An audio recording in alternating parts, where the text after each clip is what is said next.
Hello friends.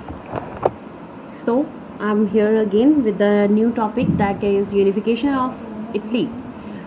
Nationalism in Europe class 10th का NCERT का ये टॉपिक है and we are doing this topic from my note. So अगर आपने इससे रिलेटेड फर्स्ट वीडियोस नहीं देखी हैं तो प्लीज़ आप वीडियोस मेरे चैनल की डिस्क्रिप्शन में जाकर देख सकते हैं. So you will get to know about the topics and about the material. So now we are going to do in the nationalism in Europe unification of Italy. Italy in 19th century it was divided into 7 parts. Okay, in which center was ruled by Pope. So what is a Pope? Pope कौन है? तो जो Christianity है, Christianity में जो Christians के head हैं from the Vatican city, that person is known as pope. उन्हें पॉप कहते हैं. सो अगर हम 7 डिवीज़न की बात करें, इटली उस टाइम के ऊपर 7 डिवीज़न में डिवाइडेड था. In one part Sardinia Piedmont ruled by Italian prince Victor Emmanuel two. North was under the Austrian Habsburg empire and Bourbon dynasty of Spain in the south. Okay, इसको clearly मैं आपको map के ज़रिए भी दिखा देती हूँ. Let's check it out. So here is the map that is in your book. अब यहाँ पे मैंने जो मटेरियल इस वीडियो में लिया है that is Holi from the NCERT. ठीक है, ये बाहर से कोई मटेरियल नहीं है, सो दैट आपके लिए एनसीईआरटी को अंडरस्टैंड करना इजी हो. अब ये हमारे पास इटली है, तो इटली को अगर हम देखें तो ये हमारे पास लोम्बार्डिया, वेनेटिया, परमा, मोडेना, टस्कनी. ठीक है, ये ऑस्ट्रिया हंगरी के पास थे और ये पेपल स्टेट पॉप के पास थी दिस वन. ठीक है, and Sardinia Piedmont king Victor Emmanuel two जो इटली के मेन राजा थे, उनका रूल यहाँ पे था. And kingdom of both Sicilies. ठीक है, तो यहाँ पर स्पेन के राजाओं का राज था. तो हम कह सकते हैं कि इटली जो है प्रॉपर वो डिफरेंट पार्ट्स में डिवाइडेड था. सो अब इटली को यूनाइट करने का जो पूरा हमारे पास सिलसिला है, इसमें कंट्रीब्यूशन कुछ फेमस पर्सनालिटीज़ की रही है. अब what I done in my notes, आपके पास जो नेशनलिज्म इन यूरोप के कॉजेज़ हैं कि वो क्या the main causes that give the rights of nationalism in Europe, उसमें रेवोल्यूशनरी का एक टॉपिक था जियोसेपी मैजिनी से रिलेटेड. तो उसको मैंने वहाँ एक्सप्लेन नहीं किया. I am just explaining it here so that it will be combined. ठीक है, उसको मैंने साथ में ही इसके कंबाइन कर दिया है बिकॉज इस टॉपिक से रिलेटेड था. Giuseppe Mazzini, he was born in Genoa in 1807 Italy. He became a member of secret society. Secret society का मतलब होता है अंडरग्राउंड सोसाइटीज़. कार्बोनारी का वो मेंबर बना. At the age of 24 he was sent to exile in 1831 for attempting revolution in Liguria. उसने Liguria में 1831 में रेवोल्यूशन लाने की कोशिश की थी. दैट्स वाई 1824 में उसको एग्जाइल यानी कि देश से बाहर निकाल दिया गया. जब उसे देश से बाहर निकाला गया यूरोप में, वो दूसरे पार्ट्स में गया तो ही फाउंडर 2 मोर सोसाइटीज़. एक का नाम यंग इटली इन मर्सलेस और एक यंग यूरोप बर्न में. ठीक है, तो दोनों उसने जो है अलग अलग अपनी सीक्रेट सोसाइटीज़ बना दी और यूरोप के जो डिफरेंट लोग थे वो इसके मेंबर्स बने. सो आइडियोलॉजी ऑफ मैजिनी, आइडियोलॉजी की अगर हम बात करें तो वो क्या सोचता था, he believe that god had intended nations to be the natural units. कि गॉड ने, भगवान ने क्या किया है, सबको नेचुरल यूनिट्स के रूप में बनाया है. ये सिर्फ इंसान है जो कि टुकड़ों में बांट देता है. सो इटली को भी यूनिफाइड होना चाहिए. ये भी पैच वर्क ऑफ नेशन नहीं हो सकता because at the time Italy was divided into 7 parts. तो मैकेनिक ने क्या डिस्क्राइब किया है जियोसेपी मैजिनी के बारे में, the most dangerous enemy of our social order is Mazzini. ठीक है, तो उसकी पावर ज़रूर ख़त्म होनी चाहिए. 1831 1848 का फेलियर हुआ उसका रेवोल्यूशनरी अपराइजिंग में, जिसकी वजह से जो किंग थे, किंग विक्टर मिनरल टू, उनको अब लगा कि उन्हें इटली को यूनाइट करने की ज़रूरत है. So next the step taken by Count Camillo de Cavour. So Count Camillo de Cavour, who was he became a chief minister in 1852. He was neither a revolutionary, मतलब ना तो वो रेवोल्यूशनरी थे ना तो वो डेमोक्रेट थे. वो फ्रेंच काफ़ी अच्छी बोलते थे और दूसरे इटालियन एजुकेटेड लोगों की तरह वो अपने डिप्लोमेटिक कामों के लिए क्या यूज़ करते थे, फ्रेंच यूज़ करते थे. He did a tactful diplomatic alliance with France and with the help of France he succeeded in defeating Austrian forces in 1859.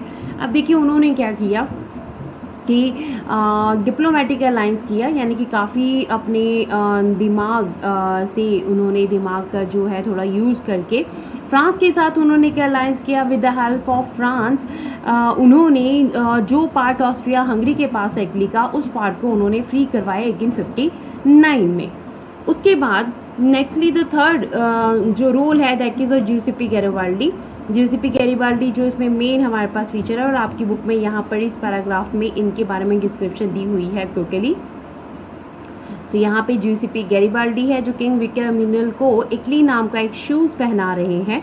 What does it mean, ये पिक्चर क्या रिजेंबल करती है? एक तो ये कि ज्यूसेप्पे जो गैरिबाल्डी थे उन्होंने इटली का जो साउदर्न पार्ट है जो स्पेन के पास था, ठीक है, उसको फ्री करवाने में किंग विक्टर एम्यूनल II की मदद की थी। इस वजह से अब देखो, अगर हम किंग विक्टर एम्यूनल को देखें तो इनकी जो बॉडी है यहाँ पे ऊपर नॉर्थ हुआ, नीचे साउथ हुआ, तो साउथ में ही किंगडम ऑफ टू सिजलीज था, तो इस पार्ट को उन्होंने अलग जो है वो फ्री करवाया था किंग विक्टर एम्यूनल II के लिए स्पेन से। तो इसीलिए ये उसे इटली नाम का शूज़ पहना रहे हैं। So what does it mean, Giuseppe Garibaldi was helping the king Victor Emmanuel II. He was known as the hero of two worlds because of his military works in Europe and South America. Europe and south America में उनके work की वजह से उन्हें दो world's में जाना जाता है, यूरोप में भी अमेरिका में भी। 1833 में उन्होंने मैजिनी के साथ मिलकर यंग इटली को ज्वाइन किया।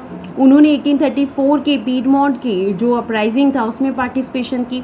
When uprising was suppressed, he went to South America and stayed there till 1848. ठीक है, जब वो अपराइजिंग जो है सप्रेस कर दी गई, सो he went to South America and stayed there till 1848. और 1860 में वो फिर से जो है काउंट कैवलो डे का वो ने उन्हें responsibility the, just March towards the south, और किंगडम ऑफ टू सिजलीज जो इटली का साउदर्न एरिया है जो स्पेन के राजाओं के पास है उसको अलग करवा लिया जाए, यानी कि वहाँ से उनको हटा दिया जाए स्पेन के राजाओं को। तो स्पेन के राजाओं को हराकर उन्होंने क्या किया, किंगडम ऑफ टू सिजलीज का जो एरिया है वो कैप्चर कर लिया। अब यहाँ पे जो लोकल पीजेंट्स थे उस एरिया के, उन्होंने इनकी हेल्प की, और जो किंग है दे हैड टू सेव। अच्छा देखो, उन्होंने किंग की मदद क्यों, उसने ज्यूसेप्पे गैरिबाल्डी की मदद क्यों की? अब देखिए, लोकल पीजेंट्स से साउदर्न एरिया में इतनी ज़्यादा नॉलेज नहीं थी, तो जब ज्यूसेप्पे गैरिबाल्डी ने ये कहा कि सेव मतलब आप लोगों को इटली को सेव करना है for the king Victor Emmanuel II, we have to save the Italy for the king Victor Emmanuel II, तो उस टाइम पे किसानों ने ये सोचा कि जो इटली है, Italy is the wife of king Victor Emmanuel II, तो इरोनिकल है ये काफ़ी। तो दैट्स वाई उन्होंने सोचा कि जो स्पेन के राजा हैं उन्होंने इटली नाम की जो किंग विक्टर की वाइफ है उसको इन्होंने कैप्चर करके रखा हुआ, इसीलिए उन्होंने जो स्पेन के राजा हैं उनके खिलाफ वर्क किया। सो ला तालिया कहा जाता है, ला तालिया मतलब किंग विक्टर एम्यूनल II की वाइफ। वो कौन, वो थी तो कोई नहीं, बट लोगों को ये गलत फैमिली हुई, मिसअंडरस्टैंडिंग हुई। 1870 में पेपल स्टेट्स को भी, पेपल स्टेट जहाँ पे पॉप का राज था वो भी इटली के साथ ज्वाइन कर लिया गया। सो 1861 में किंग विक्टर एम्यूनल II जो हैं वो किंग बने यूनाइटेड इटली के। सो नेक्स्टली हमारे पास ब्रिटेन का सीन आता है। ब्रिटेन का क्या सीन है? ब्रिटेन जो है, ग्रेट ब्रिटेन जो आज हमें दिखता है उसमें जो चेंजेस आए हैं वो सडन अपहीवल में नहीं हुए हैं, एकदम से नहीं हुए हैं। उसमें चेंजेस जो हैं वो काफ़ी सालों से प्रोसेस में थे। No British nation before the 18th century, कोई ब्रिटिश नेशन नहीं था 18th सेंचुरी से पहले। मेन पीपल यहाँ पे ब्रिटिश, वेल्श और स्कॉटिश और इरिश थे। एथनिक कॉम्पोजिशन जो है वो यहाँ पे थी, मतलब यहाँ पे ब्रिटिश, वेल्श और स्कॉटिश या आयरलैंड के लोग या इरिश लोग रहते थे। अब ग्रोथ ऑफ ग्रेट ब्रिटेन किस तरह से बना? इंग्लिश नेशन जो है, अब जो इंग्लिश लोग थे धीरे धीरे वो काफ़ी वेल्दी बने क्योंकि वो ट्रेड करते थे। जैसे हमें इंग्लिश ईस्ट इंडिया कंपनी की बात करें, वो भी ट्रेडिंग कंपनी थी तो उन्होंने भी ट्रेड किया। So it seize the power from the English monarchy in 1688। इन्होंने 1688 में जो इंग्लिश मोनार्की, इन्होंने मोनार्की को जो है सीज कर लिया। इसके बाद एक्ट ऑफ यूनियन 1707 में आया, इंग्लैंड को स्कॉटलैंड में मर्ज कर दिया गया, ठीक है। तो फॉर्मेशन हुई United Kingdom of Great Britain की। Next one is impact of the Act of Union. अब देखिए, पहले इन्होंने स्कॉटलैंड को मर्ज कर लिया, उसके बाद स्कॉटलैंड को मर्ज करने के बाद स्कॉटलैंड के ऊपर क्या असर पड़ा? ब्रिटिश पार्लियामेंट जो थी वहाँ पे सिर्फ इंग्लिश मेंबर्स की डोमिनेशन थी। गैलिक लैंग्वेज बैन कर दी गई जो स्कॉटिश लोग बोलते थे। नेशनल ड्रेस, उनकी नेशनल लैंग्वेज सबको प्रोहिबिटेड कर दिया गया। बहुत सारे लोगों को एग्जाइल में भेज दिया गया जो कि इंग्लैंड के खिलाफ थे या इंग्लिश लोगों के खिलाफ थे। इसके बाद जो नेक्स्ट स्टेप था ब्रिटिशर्स का, that was to unite the Ireland in British nation. So Ireland जो है उसमें ऑलरेडी कैथोलिक एंड प्रोटेस्टेंट दो तरह के लोग थे। अब कैथोलिक कौन होते हैं, क्रिश्चियनिटी में दो सेक्ट हैं, one is Catholic and one is Protestant, तो आयरलैंड में ये दोनों थे।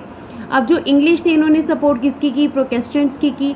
उन्होंने रिवॉल्ट उस टाइम के ऊपर कैथोलिक लोगों ने वॉल्फे टाउन के अंडर रिवॉल्ट किया, जिस रिवॉल्ट को सप्रेस कर दिया गया और United Kingdom of Great Britain जिसे हम यूके कहते हैं 1801 में बना।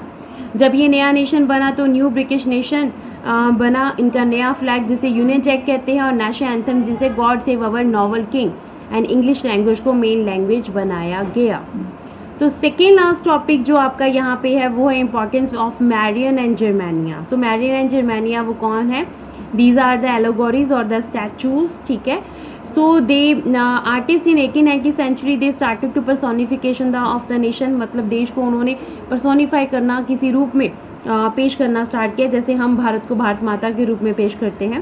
सो they represented the country as a person, female figures were used to represent the nation, they did so to create the feeling of nationalism, ठीक है, नेशनलिज्म की feeling को राइज करने के लिए सब किया गया। फीमेल फिगर्स जो थे वो रियल लाइफ में नहीं थे, figures were used to present a nation in a concrete form, ठीक है। अब ये जो फीमेल फिगर्स यूज़ किए गए थे रियल लाइफ में तो नहीं होते थे, बस ये एक कॉन्क्रीट फॉर्म में यूज़ किए गए ताकि लोगों को इंस्पायर किया जा सके नेशनलिज्म के लिए। तो फीमेल फिगर्स जो हैं they were known as allegory of nation. अगर हम मैरियन की बात करें तो वो एलोगोरी थी फ्रांस की, जिन्होंने कि रिप्रेजेंट किए लिबर्टी, जस्टिस और रिपब्लिक के आइडियाज़ जो है represent by the specific object, जो हमने लास्ट ईयर भी फ्रेंच रेवोल्यूशन में पढ़ा था। लिबर्टी को रेड कैप से सिंबलाइज किया गया, ब्रोकन चेन को फ्रीडम से, ब्लाइंड फोल्डेड वीमेन जो है जिसने कैरी किया हुआ है a pair of weighing scales, वो जस्टिस को रिप्रेजेंट कर रही थी। So here we can see the Marianne pick on the stamp, here we can see the Germania pick, okay, in the book this also Germania that is saving to the Rhine Guard. So here are the symbols which are used by the Germania, okay, we will do just now. So Marian जो है popular Christian name था, इसीलिए उसको use किया गया लोगों के अंदर पैट्रोटिज्म लाने के लिए। मैरियन की जो स्टैचू है वो पब्लिक प्लेसेस पे लगाई गई और नेशनल सिंबल के रूप में, यूनिटी के रूप में से यूज़ किया गया और स्टैम्प्स एंड कॉइन्स के रूप में भी इसे यूज़ किया गया। Next one was Germania. Germania ने रिप्रेजेंट किया, जर्मानिया को कैसे रिप्रेजेंट किया गया, wears a crown of oak leaves, वो ओक लीव्स का क्राउन पहनती थी, ठीक है। एलोगेरी थी जर्मन नेशन की, German oak stands for heroism, ठीक है। यहाँ पे मैं आपको दिखा देती हूँ, एक बार इसको देख लो आप।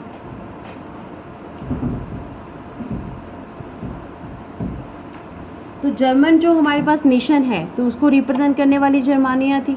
So here you can see, इसके जो सर के ऊपर है ओक लीव है, ठीक है, हाथ में जो है स्वॉर्ड है, तो यहाँ पे ब्रेस्ट प्लेट है। तो इन सब सिंबल्स के बारे में एक बार पढ़ लेते हैं हम। यहाँ पे जो ब्रोकन चेन थी that symbolise being freed, breast plate with eagle symbol of German empire strength, crown of oak leave symbol of heroism, sword जो है that's the symbol of readiness to fight, olive branch around the sword, ठीक है, जैसे हम यहाँ पे देख सकते हैं। तो that was a symbol of willingness to make peace, शांति स्थापित करने की इच्छा। Black, red and gold tricolour जो 1848 में बैन कर दिए थे जर्मन स्टेट्स में, लिबरल नेशनल्स के कलर्स थे। Next one, rays of the rising sun की न्यू इरा जो है वो स्टार्ट हो रहा है। So these were the symbols that were used by the Germania. So last topic is Balkan tension. So Balkan tension is also related with the First World War. In last quarter of the 19th century, the value of nationalism reduced की धीरे धीरे जो nationalism की value है वो reduce हो गई। अब लोग जो हैं वो imperialism की बात करने लग गए। तो बाल्कन एक ऐसा एरिया था जो कि जोग्राफिकल एंड एथनिक वेरिएशन का एरिया था, जिसमें Romania, Bulgaria, Albania, Greece, Bosnia Herzegovina, Serbia, ठीक है, ये सारे एरिया कंप्राइज करते थे। यहाँ के लोगों को कलेक्टिवली स्लाव बोला जाता था। और जो लास्ट पार्ट था बाल्कन का वो ऑटोमन एम्पायर के अंडर था। रोमांटिज्म, यहाँ पर रोमांटिक नेशनलिज्म की वजह से डिसइंटीग्रेशन हुआ ऑटोमन एम्पायर से, धीरे धीरे कुछ एरियाज अलग होने लगे। जैसे मैंने आपको ग्रीस के बारे में बताया था, तो Balkan area Balkan area states जो हैं वर जेलस फ्रॉम ईच अदर। अब कुछ स्टेट्स जो हैं वो अलग होने लगी थी, तो दूसरी स्टेट्स जेलस करने लगी कि हमें भी अलग होना है, हमें भी ज़्यादा टेरिटरी चाहिए। तो इसी कन्फ्लिक्ट की वजह से क्या हुआ कि एरिया इंटेंस कन्फ्लिक्ट का कारण बना। Russia, Germany, England, Austria, Hungary ये तो अपने कंट्रोल को एक्सपेंड करना ही चाहते थे बाल्कन के ऊपर, और इन्हीं सब कॉजेज़ की वजह से क्या हुआ, वर्ल्ड वॉर 1 जो है फर्स्ट, ठीक है, ये स्टार्ट हुई 1914 में बाल्कन की टेंशन की वजह से। एज जो ऑस्ट्रिया के प्रिंसेस थे, प्रिंस थे एंड उनकी वाइफ थी, उन्हें सर्बिया में मर्डर कर दिया गया। और जब सर्बिया ने उनके मर्डर्स को ऑस्ट्रिया से कहा कि इनको उनके सामने पेश किया जाए, तो ऑस्ट्रिया ने सर्बिया ने मना कर दिया। And then the war started. धीरे धीरे जब बड़े नेशन है ये भी हाथ में ऐड हो गए और ये वॉर और ज़्यादा खतरनाक हो गई और फर्स्ट वर्ल्ड वॉर के रूप में आए। So this was all in the nationalism in Europe. अगर आपको कुछ डाउट्स हैं तो you can send me in the comments. And मेरे टेलीग्राम चैनल को भी आप जुझार एकेडमी के नाम से उसको ज्वाइन कर सकते हैं। अगर आपको PDF चाहिए वहाँ अपने डाउट्स भी आप मेरे से क्लियर कर सकते हैं। And one more thing is that I am also having my tuition centre. So अगर आपको रीज़नेबल रेट्स पे जैसे अभी मेरा 3 मंथ का कोर्स चल रहा है 1500 में, तो सारा सिलेबस आपको मैं 1500 रुपये में 3 महीने में कवर करवाऊंगी जब से आप ज्वाइन करोगे। तो उसमें सारा सिलेबस, चाहे आप NTSC का कवर करना चाहते हो, चाहे आप बोर्ड का करना चाहते हो, आपका सारा सिलेबस सिर्फ 1500 रुपये में होगा। अगर आप ज्वाइन करना चाहते हो तो मेरे से आप कॉन्टैक्ट कर सकते हो, ठीक है। Thank you very much, keep watching my videos.